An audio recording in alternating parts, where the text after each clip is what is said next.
So I'm wondering if you're as sad as I am to be finishing the book. This is the last chapter, chapter 16. And in chapter 16, I think everyone's going to have to say goodbye to Tarrytown. Next week, we are going home. Our summer in Tarrytown is practically over. In some ways, I am glad, such as I won't have to listen for the Headless Horseman anymore. But in other ways, I'm sorry. I will really miss Mouse. She's promised to tell Bobby Egrin that I never touched any of his models. But just in case he doesn't believe her and decides to get me, Mouse will say, I've gone to Australia and won't be back. I'll visit you in the city, Mouse said, and next summer maybe you'll come back to Tarrytown. But next summer we're going to Disneyland, I told her. You're really going? She asked. Well, we're thinking about it. At least I am.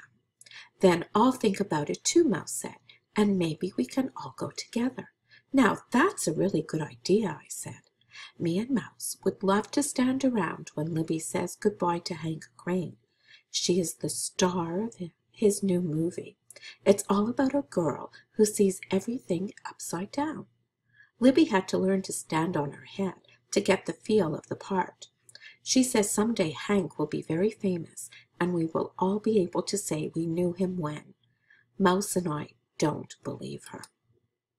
Mom got the idea of having a farewell to Tarrytown party. She told us about it after supper tonight. Daddy said, that sounds like fun. Can I invite Mouse? I asked. Of course, Mom said. We'll have the whole Ellis family. Then Libby said, can I invite Hank and Marianne Markman? Mom said. Sure. And let's have Marty too. And the Van Arden twins, I said. And maybe Hank can bring a friend for Marianne, Libby said. By that time, Daddy and Mom were laughing and making up a party list. The next few days were all busy planning our farewell to Tarrytown.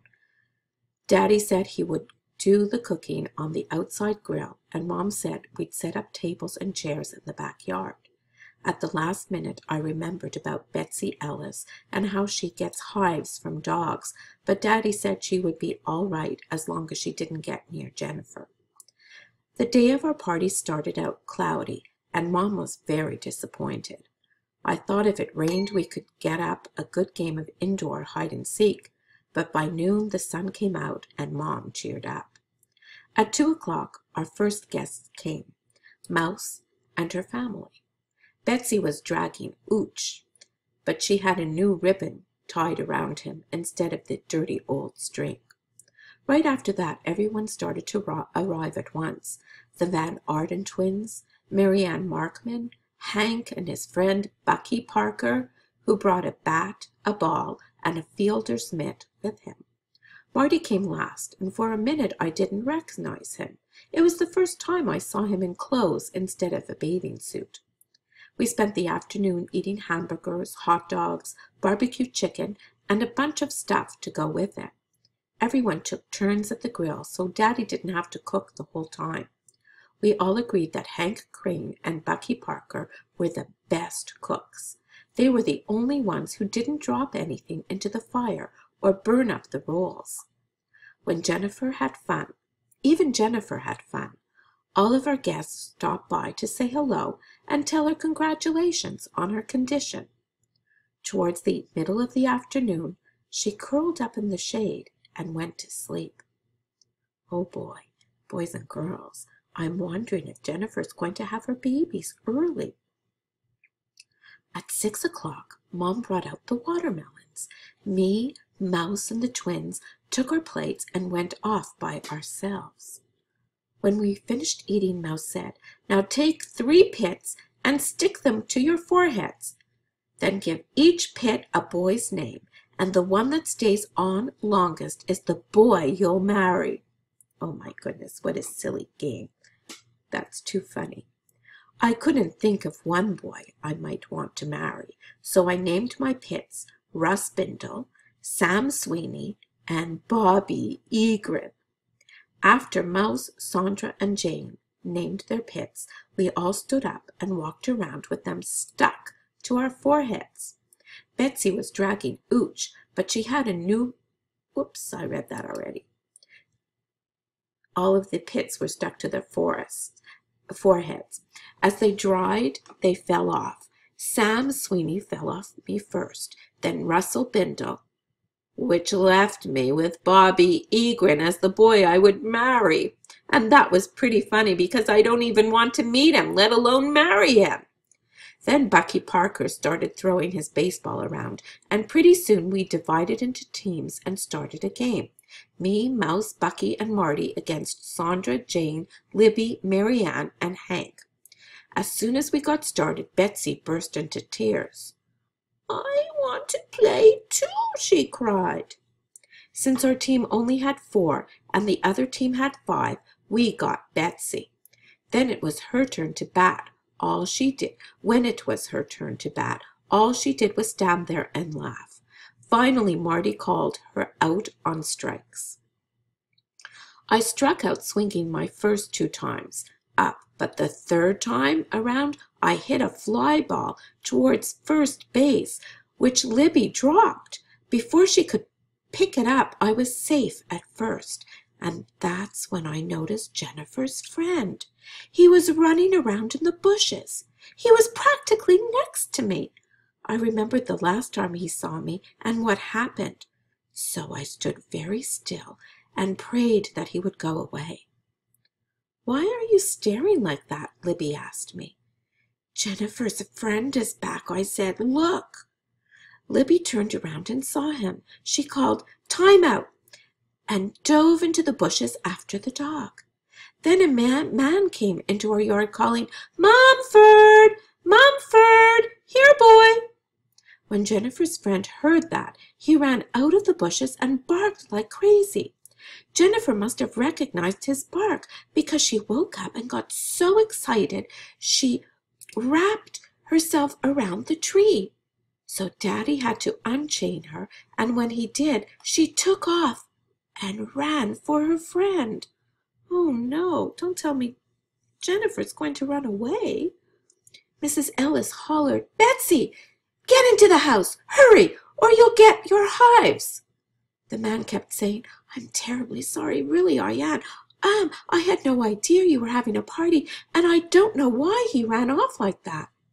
My father introduced himself to the man and said it was all right about his dog. Then the man told Daddy his name was Cyrus Beldridge and his dog was Mumford.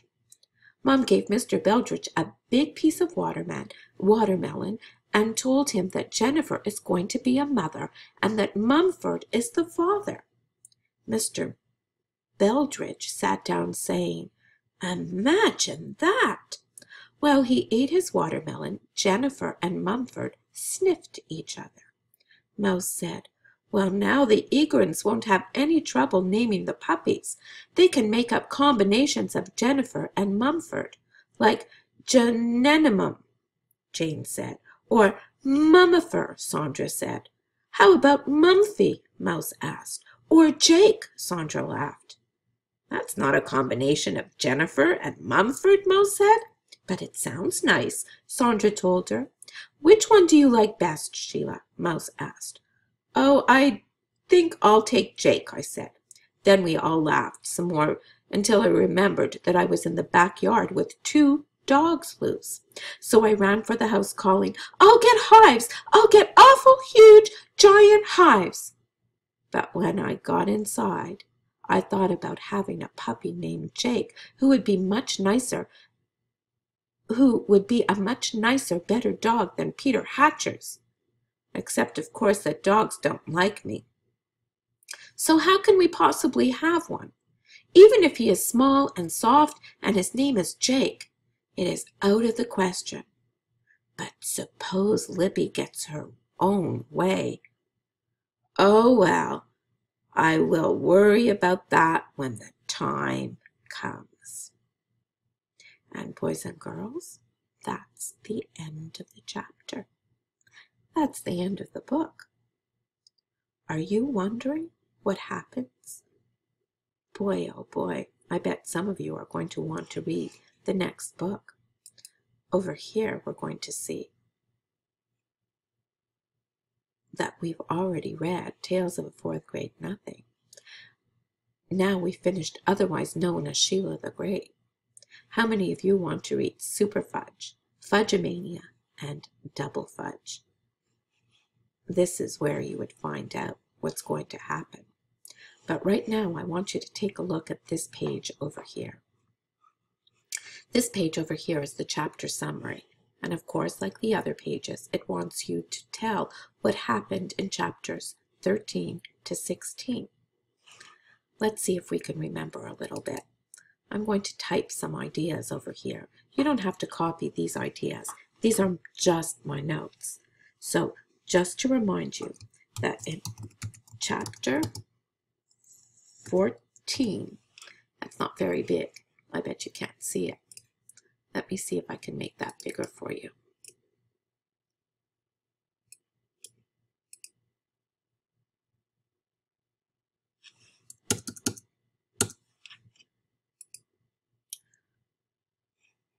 I'll blow it up afterwards. Let's see.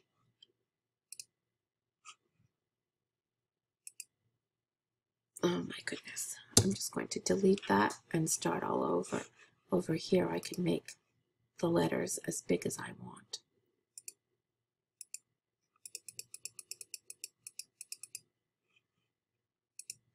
There we go.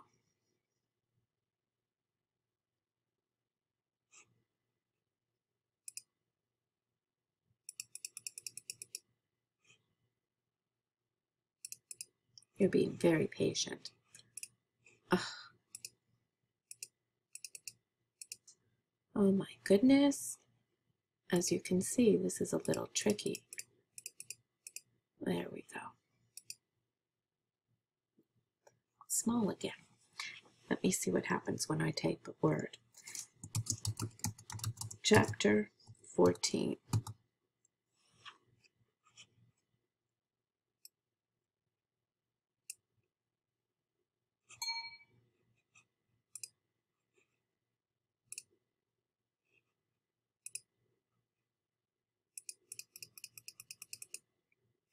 Tell me when to stop. Can you see that now? Great. All right, so chapter 14. Chapter 14. Oh my goodness. I'm very lucky right now.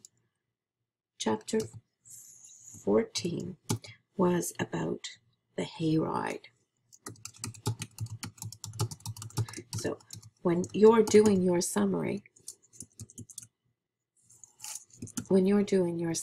I would like you to write about the hayride.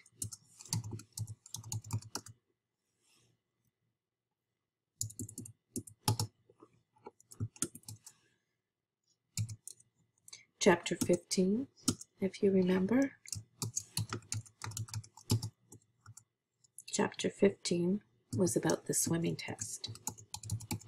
You're going to tell me some of the things that happened during the swimming test. I know you can't see this very well, but I'll try and move it. Chapter 16 was the farewell party. All right, so let's see if we can move this.